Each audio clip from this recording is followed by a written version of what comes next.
Let me welcome you to tonight's event. My name is Bob Newton. I'm the interim director of the Church in the 21st Century Center, and I'm special assistant to one of our panelists, Father Leahy. Tonight's program fits into the theme for this year, which is the vocations of laity, religious, and priests. Earlier in this semester, we had a panel of 3 diocesan priests who were responding to the question, whither the diocesan priesthood?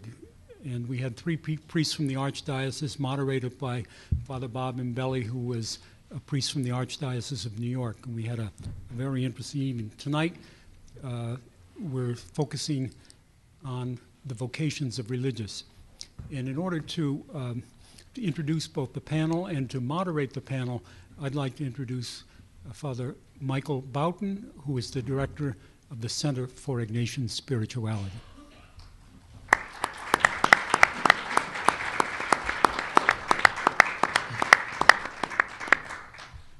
Good evening.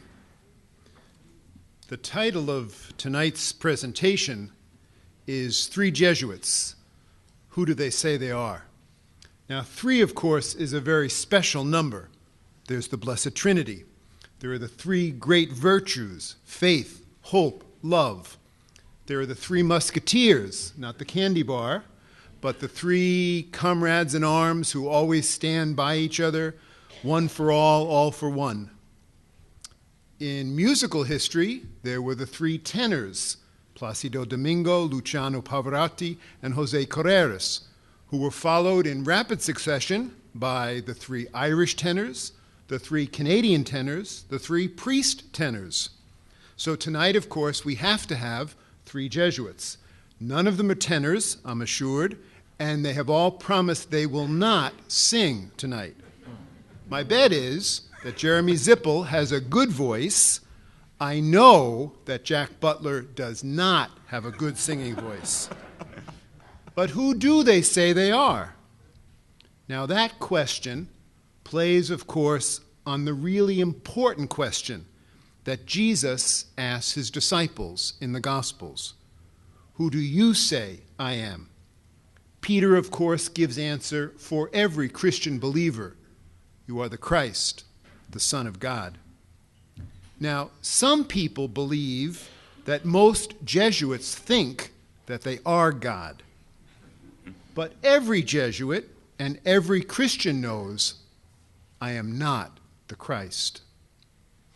In the beautiful document on Jesuit identity written by the recent 35th General Congregation of the Society of Jesus, A Fire That Kindles Other Fires, we read this simple but profound sentence. Jesuits know who they are by looking at Jesus. All Christians know who they are by looking at Jesus. But a Jesuit also sees in Jesus his first, fast, last friend, who is always our teacher, always our food, always our Savior, always our home. Tonight, we'll be treated to 3 different lenses on being a Jesuit today. Jesuit life begins with the Jesuit journey begins with a 2-year period of testing and being tested called the novitiate, which leads a man to, at the conclusion of that, to make his lifelong commitment in vows of poverty, chastity, and obedience. That period is generally followed by a time of study, usually 2 or 3 years, philosophy and some theology. This is usually followed by a period of apostolic work from 1 to 3 years called regency. And then it's back to studies again for 3 or 4 years, doing graduate work in theology, leading for most Jesuits to ordination to the priesthood. That's followed by further study, a master's degree, a doctorate, and or a period of ministry.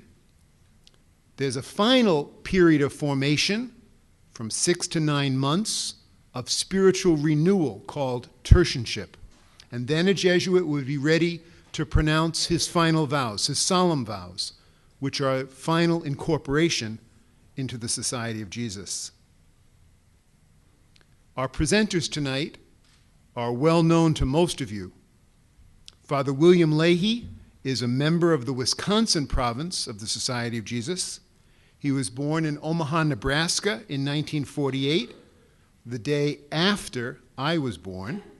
He entered the society in 1967, was ordained a priest in 1978 after studying at the other theologate in the United States in Berkeley.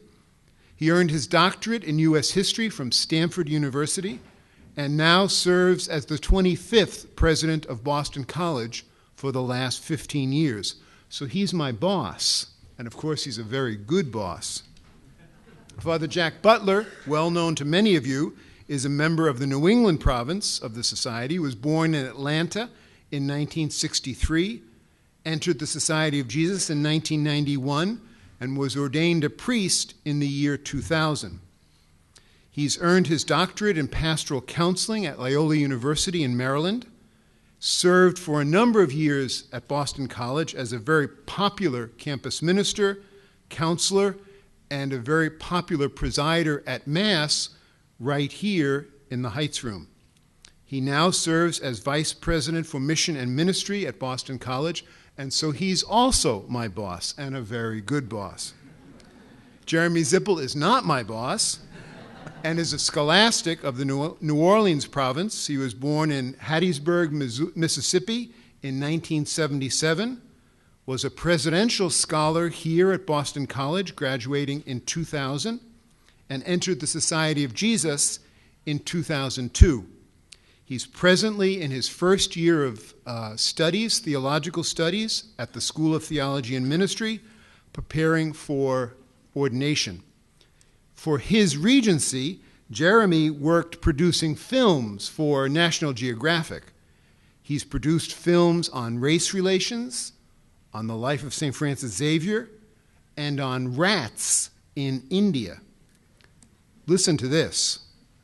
Catching Wild Black Rats by Hand and on Film by Jeremy Zipple. My body collapsed on a bedroll draped in mosquito netting, aching in muscles I never knew I had. A few hours earlier, we'd wrapped up a hard week of shooting in and around the village of Zamorang in northeastern India. But exhaustion trumped the pain, and so I soon fell into a heavy sleep until an urgent whisper from the adjacent bed startled me back into consciousness.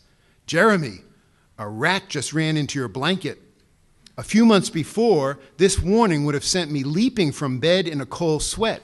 Now I just muttered, okay, and slumped immediately back into sleep. We'd been chasing rats in Mizoram for 2 months, catching them with bare hands, storing them alive in cages by our beds, collecting the heads of some in jars of formaldehyde, dissecting others, even occasionally eating one or two. Yes, it's true, smoked rat tastes a bit like chicken.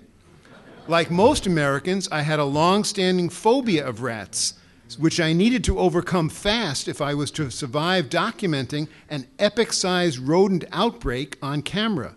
Fortunately, Ken Aplin, the intrepid wildlife biologist featured in our film, was around to help me confront those fears. Ken's the kind of guy who would shove a bare arm into a burrow crawling with agitated rats as cheerfully as a kid reached into a cookie jar. Well,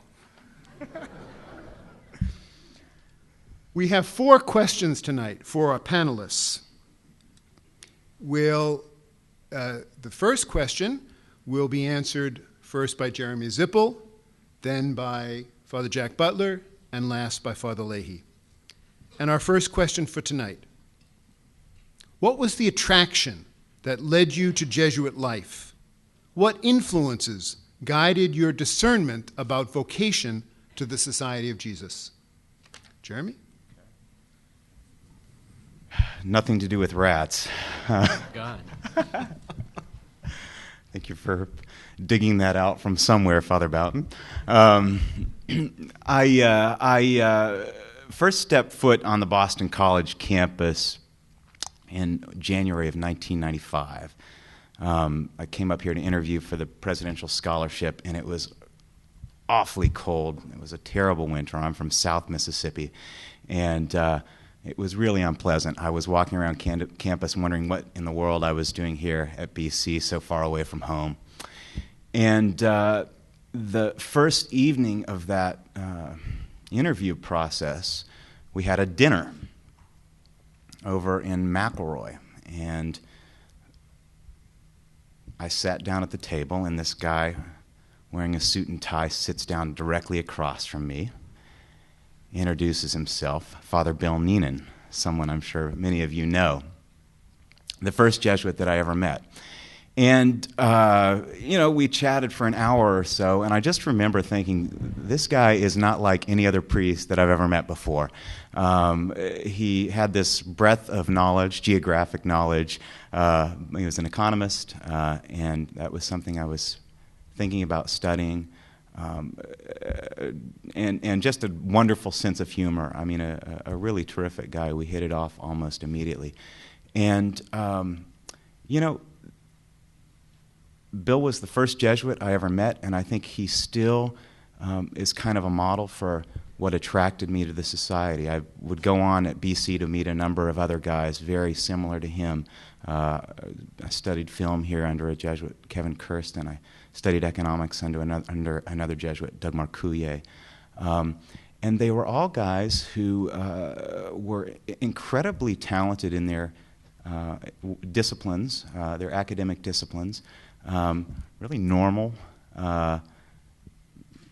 happy, joyful people. And yet they were also men of faith who were priests.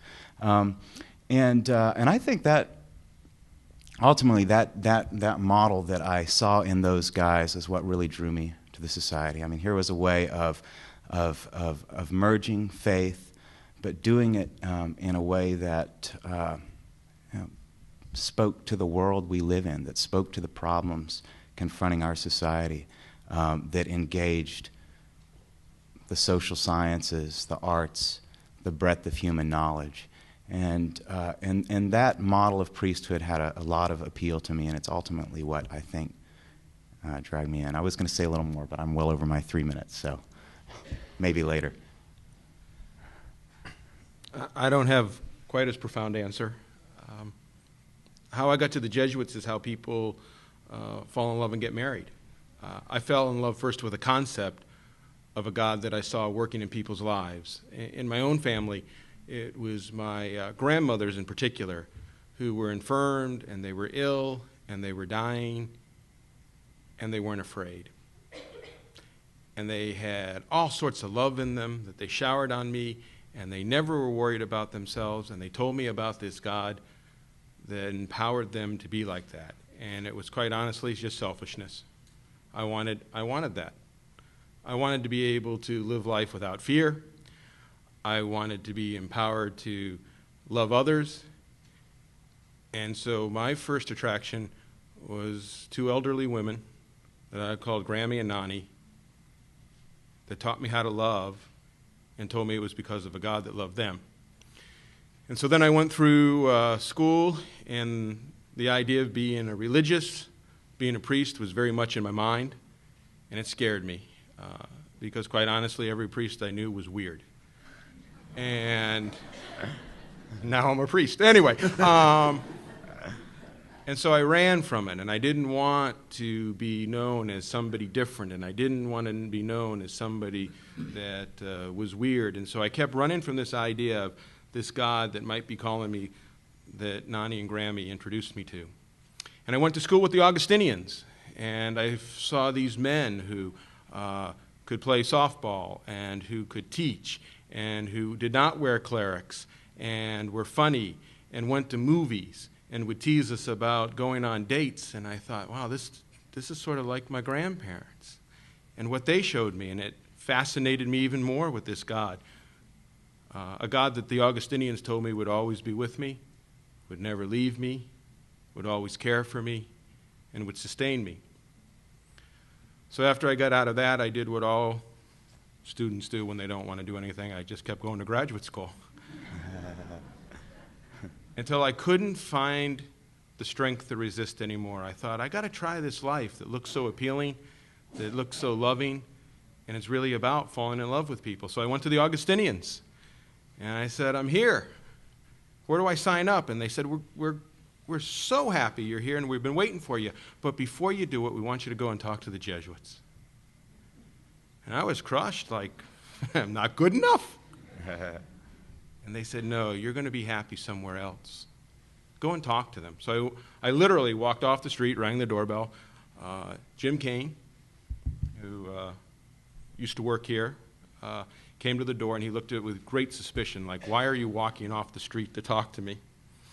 And he gave me some literature, and I went home that night, and everything about the literature was, you know you're a broken person, but you're loved. Can you follow a God that's so invested in the world that he became one with us? And can you take a risk of falling in love without any promise of return? But something will happen. And on that night, I said, I found my home. I applied, I got in. And I have bad days, but I have far more good days. Because I love being a Jesuit, but more importantly, I love Jesus. So that's how I got here. I would say some of my earliest memories are of thinking about being a priest, 5 and 6 years of age. I grew up on a farm near a small Irish Catholic farming community in Iowa. And so all of my life, from the time I was 5 or 6, I've thought about this interest, drawing, attraction to being a priest. And in my parish, when I was growing up in Iowa, we had one pastor all my time that I was there. He was there 40 years. And when I was in high school, I'd gone to a public high school, and I didn't really know how to become a priest because that pastor, who had been in our parish since 1927, this is now the mid-1960s, was ill with cancer. And not knowing how to go about being a priest, and I didn't think I could go to this public high school guidance counselor and ask, and this is a predominantly Protestant community, could ask, how do you go about being a Catholic priest? So a little bit like what Father Butler said, I didn't know what to do, so I went off to college, and I went to Creighton. Creighton's an hour away. And prior to that time, I really had no sustained contact with the Jesuit order. But I knew after my first semester at Creighton U that I was not going to return there as a sophomore. I would either go be a diocesan priest for the Des Moines, Iowa diocese, or I would follow up on this new interest in Jesuits.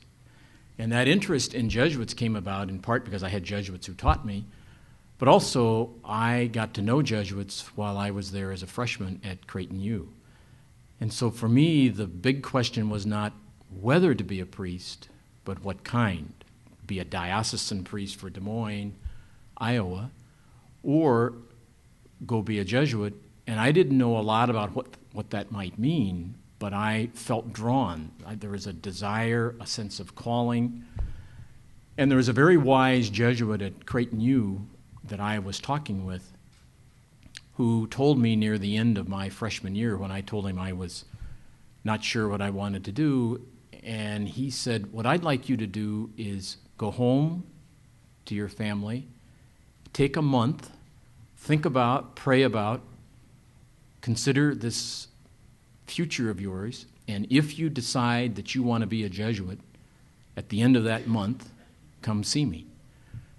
No big pressure. It was all around what was in my heart, what were my desires. And at the end of that month, I went to Creighton U and went through the application process. I was accepted in July, and I entered a month later.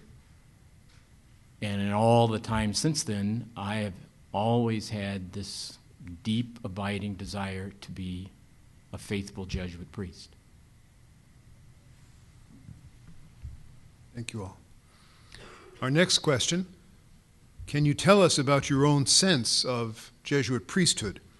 And we'll just reverse the order. Father Leahy, Father Jack, Jeremy. a lot of my sense of Jesuit priesthood comes from the Jesuits I have known.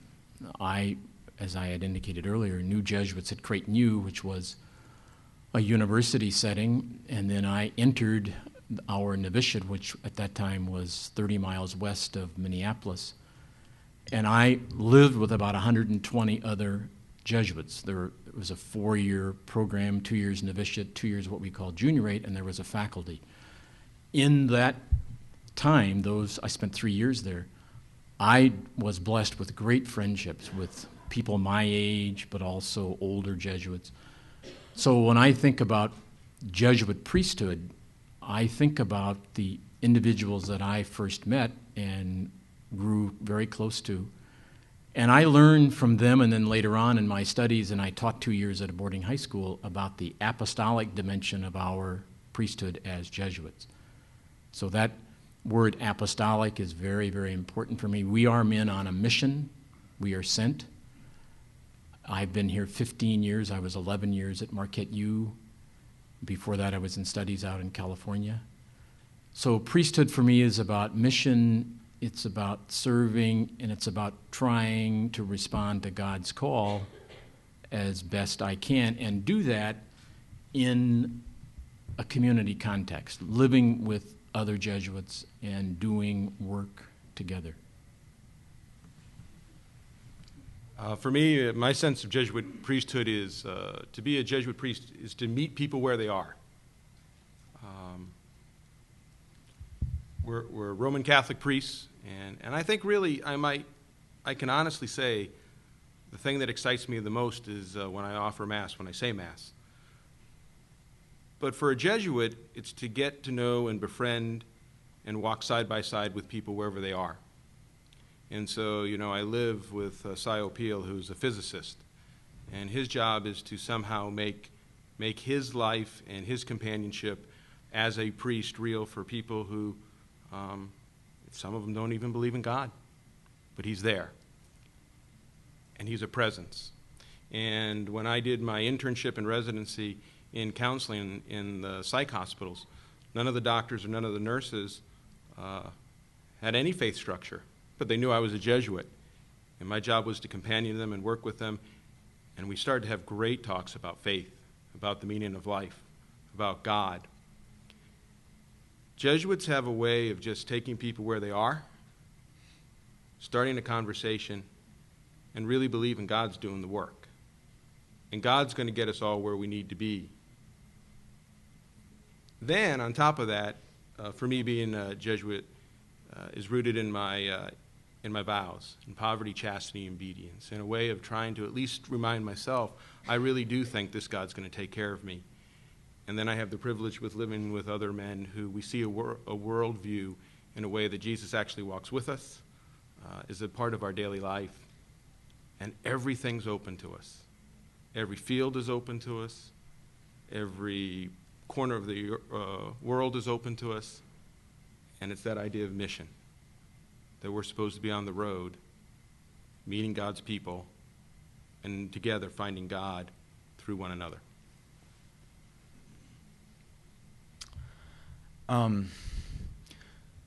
Well, there's a theologian, John Fullenbach. He's not a Jesuit. I think he's an SVD. But he talks about the mission of the church in these times, and one of the things he says is that the church is charged with sniffing out the presence of the divine in the world and all its manifestations and places. And for me, that's a pretty good image of what Jesuit priesthood is all about, and it ties back into the spiritual exercises. We have a very incarnational spirituality, we Jesuits. The last meditation in the spiritual exercises is the contemplatio, as Ignatius called it. You imagine God's activity present in, working in, moving in, animating everything, all sorts of aspects of creation. And so, we trust God's presence is in a lot of places, not just in the four walls of churches or places that we might ordinarily think to look. And so, as Jack was saying, Jesuits who are physicists, Jesuits who are, whatever, they're all doing that in their own way, in dialogue with other people who might be believers, who might not, who might be of different faith traditions. So that's a big, that's a big aspect, I think, of it. And what strikes me too is diversity. I live with 70-some guys. Several of them are here in this audience. I'm hoping they don't heckle me when we get to the question and answers. But from all over the world, from many different cultures, all sorts of passions and interests. And there are many different ways that they live their individual priesthoods or their Jesuit identity. And that's an exciting thing for me about the society, too. There isn't one mold.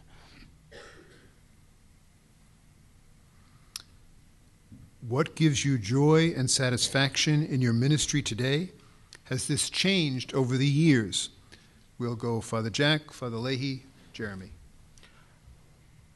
What gives me joy has not changed. It's the same Jesus I fell in love with and that I came to the society to follow and be with. And I've come to understand Jesus differently, but it's Jesus that still gives me joy. But in the ministry, to be more succinct to what Michael was asking, I think the same thing that gives me joy when I entered is the same thing that gives me joy today. When I'm able to be with people and I get involved in their lives and I get to see God love them and I get to see God's effect of that love either change or comfort, sustain, encourage, or challenge them. Today, I mean, and it was amazing. I was working with a student, and Father Leahy's given me a great job here. But I still get to talk to students, and a student came and wanted to know how to pray, and we've been working on how to pray. And we've been doing the Jesuit contemplations, using the imagination. And the student came to me today and said, Father Jack, Jesus called me by name. And they were excited, and they were happy. And they said, this is real. There's a God out there that really loves me. And I thought, I really have the best job in the world. I really have the best job in the world. I get to talk about really good and deep, important things with people. And if I'm really lucky, I get to see God love them. And in turn, that means God loves me. And it just feels great. So the joy's still the same for me. I would say, building on that, a lot of the joy in my time since I've been in the society came and continues to come through people. I think of my early years in the Society of Jesus, where I was living with Jesuits my age, and great friendships developed. And I can think of men and turn to them who are all over this country. And then in the various apostolates I've been in, there have been laymen and women who have been very, very supportive, wonderful individuals. So there's joy in those friendships and in those relationships. And then in my years as a priest, I've had great times in the particular apostolates that I've been in. When I was at Campion High School, this was before I was ordained, a boarding high school in western Wisconsin, and I was 25 and 26 years of age, living in a residence hall of freshmen and sophomores, teaching and living in that context was a great experience. I learned a great deal about what it meant to be a Jesuit, the whole work of being a priest or aspiring to be a priest. And to this day, there are people that I taught who were students at Campion that I still keep in touch with. So people are a great joy.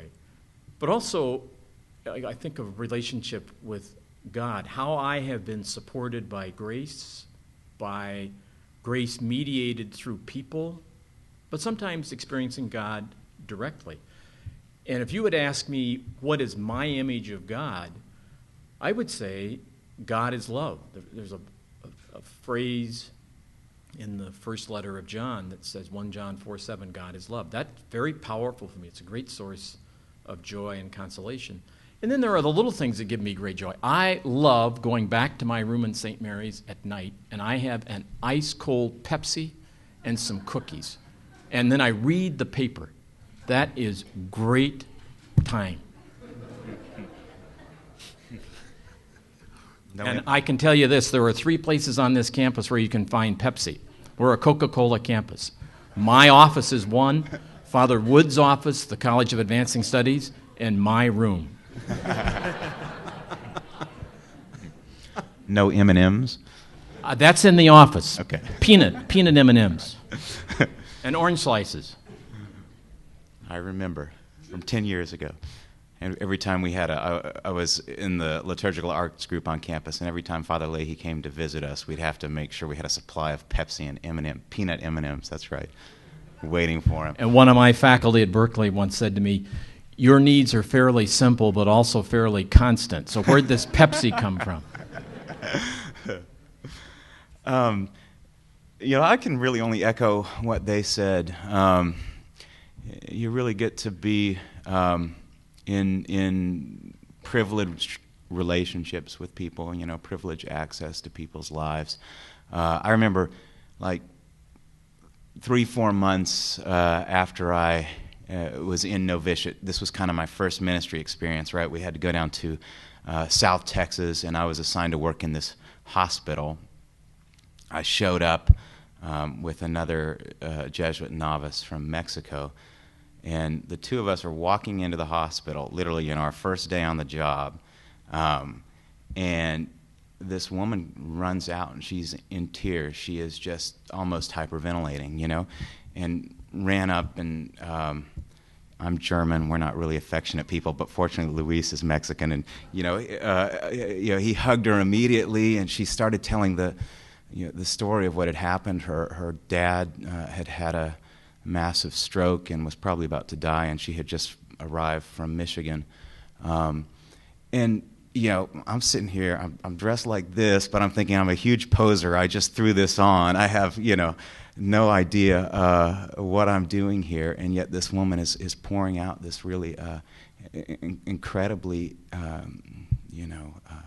intimate aspect of herself right here to a complete stranger. So that is one of the amazing things, about the life. There are plenty of other more mundane examples and more academic examples of that too, but I just find that I'm constantly in positions in conversations where, God is very present and in this exchange with another. Thank you all. Our 4th question, what specific challenges face the Society of Jesus as we move toward the future? And we'll go Father Leahy, Jeremy, Father Jack. Well, the first thing that comes to my mind for the Society of Jesus is the whole issue of personnel.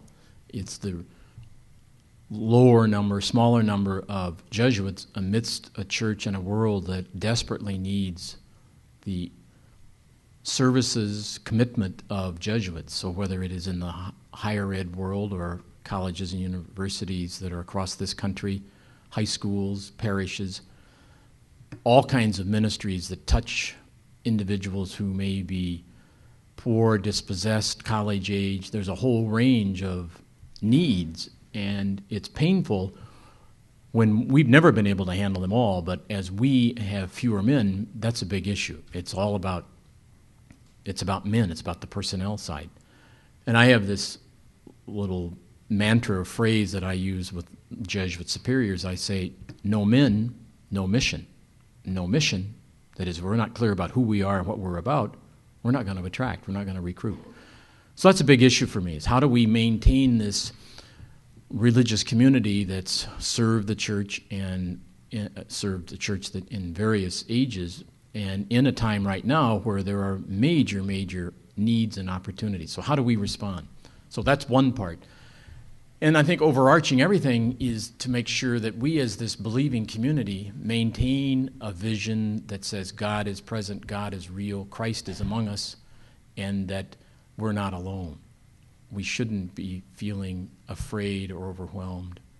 Those are large issues. And what I've come to see over my years is we can do our part, and then it's important to have confidence that God provides the rest. If we do our reasonable best, I am very confident God will be present. And I say that in a time when we've just been through in the last decade as a church, huge issues around sexual abuse. We're dealing with the challenges of poverty in our world and in this country where we have such divides among the rich and the poor or across our world. So major, major needs. And how do we choose? We have to discern and then go forth and trust in God.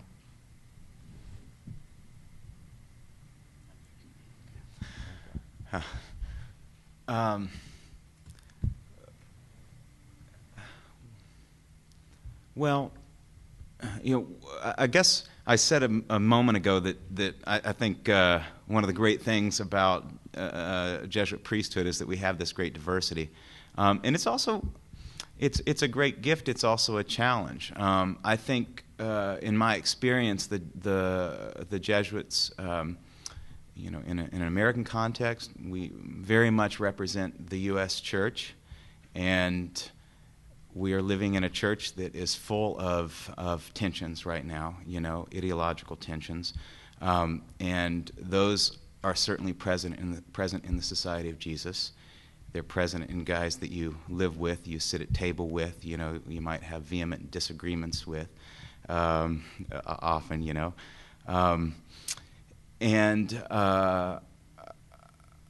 and that's tough. And I don't know that there are that many other religious orders that can say that either, because some orders tend to be, one side of the ideological spectrum or specializing in this one particular type of ministry or something. And we just have this breadth and diversity in the society. So that's difficult. I think it's also... It is a grace, and I think it's a way that we can be of assistance to the church, because we do live these tensions amongst ourselves, and I think in doing that we're better able to minister to these tensions in the wider church. So I see that as certainly a struggle, but also a challenge. I'd also echo what Father Leahy said about these incredibly challenging social issues outside of the church, in the church, the sexual abuse scandal, of course, economic disparity, war. Open the paper and look at the problems confronting our culture and our society right now. And I think the Jesuits, part of our spirituality is to take that very seriously, to really dig in, think about what's going on in the world, in the culture, and think about where God is active in it and what we can do about it. So I think that's an important part of our mission as well. That's not always easy, but it's something that we're called to do. I don't know if I would, I wouldn't disagree with anything that anybody said. We have a problem of vocations, obviously, in the Society of Jesus and throughout the American church. We have all these apostolates that we're in and we've established and we work in, and you look at them and say, even with our lay partners and collaborators, how will they be sustained? How will they keep going? So it's a paradox for me, because the challenge for me is, on the practical level, you can look at all that stuff. And then you can look at what's happening in Japan today. Or you can look at the church's sexual abuse crisis. Or you can look at the pain in people's lives. And the paradox is, what could be actually tough is you let that overwhelm you. And you take your eyes off of Jesus. And you take your eyes off of the crucified Christ that actually promises resurrection, that actually promises in the midst of pain, in the midst of suffering, in the midst of fighting, in the midst of ideological strife, that God is the one that's going to bring us peace and hope and healing. And so the challenge for the Jesuit, at least this Jesuit, is not to get lost and the really important big questions, but to stay focused on the fact that I don't have the answers, but I fell in love with this man by the name of Jesus, who told me I didn't have to have the answers, but he asked me to come and follow him.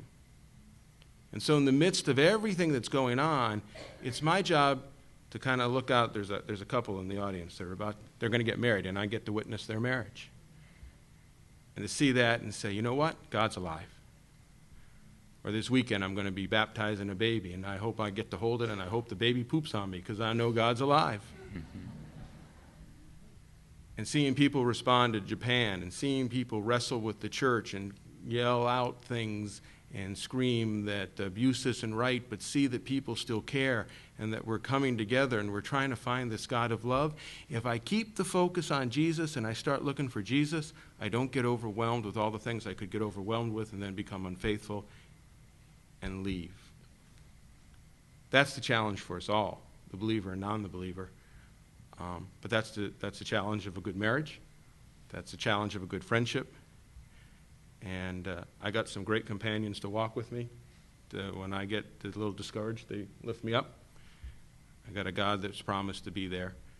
And I got great partners in the university that I work with, that I believe in them, they believe in me. And I got some good friends.